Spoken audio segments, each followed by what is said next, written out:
Hello students, I hope you all are good and fine. So let's get into the question. Question क्या बोल रहा है कि कौन सा इसमें से इनकरेक्ट है आप बताओ. ठीक है, तो देखो सबसे पहले √36. √6 का होल स्क्वायर है which is equal to modulus of 6 which is equal to 6. √a का होल स्क्वायर हमेशा मॉड ए होता है, ये आप ध्यान रखना. ठीक है, तो ये आपका करेक्ट है.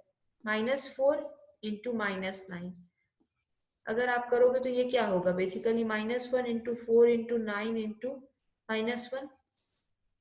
ये आपका क्या होगा 36 इंटू -1 का whole square. So this will be equal to √36. ये भी आपका करेक्ट है. चलो इसकी बात करते हैं. ये है -4 इंटू -9. ठीक है, अगर आप इसकी बात करोगे तो ये आयोटा बाहर निकलेगा और ये आपका √4 आएगा और इसका आपका आयोटा बाहर आएगा और ये 9 आएगा. तो ये आयोटा होल स्क्वायर इंटू 36 हो जाएगा. मतलब ये बेसिकली आपका आएगा 6 into -1 that is -6. Got it.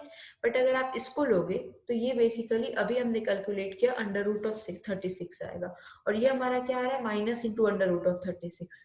Got it. तो ये हमारा इनकरेक्ट है. तो हमारा इनकरेक्ट वन कौन सा होगा, स्टेटमेंट 2 होगा. ठीक है, सिंगल करेक्ट ऑप्शन है तो ये आपका सही होगा.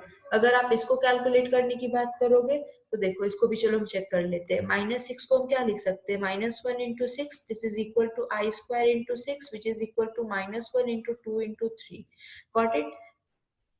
या फिर हाँ, या फिर आप लिख सकते हो 2 into 3 into i into i. तो ये होगा आपका 2i इंटू 3i. तो देखो basically -4 under root into -9 under root हमने अभी कैलकुलेट किया था. तो हमारा अलग अलग इसकी वैल्यू क्या आ रही थी, हमने अभी कैलकुलेट किया था. देखो इसकी वैल्यू आ रही थी -6 आ रही थी ना, -√36 और इसकी वैल्यू आ रही थी √36. तो सिमिलरली इसकी वैल्यू जो है वो -6 दी हुई है. तो ये भी आपका क्या है, करेक्ट है. तो इनकरेक्ट कौन सा है, सिर्फ स्टेटमेंट 2 आपका इनकरेक्ट है.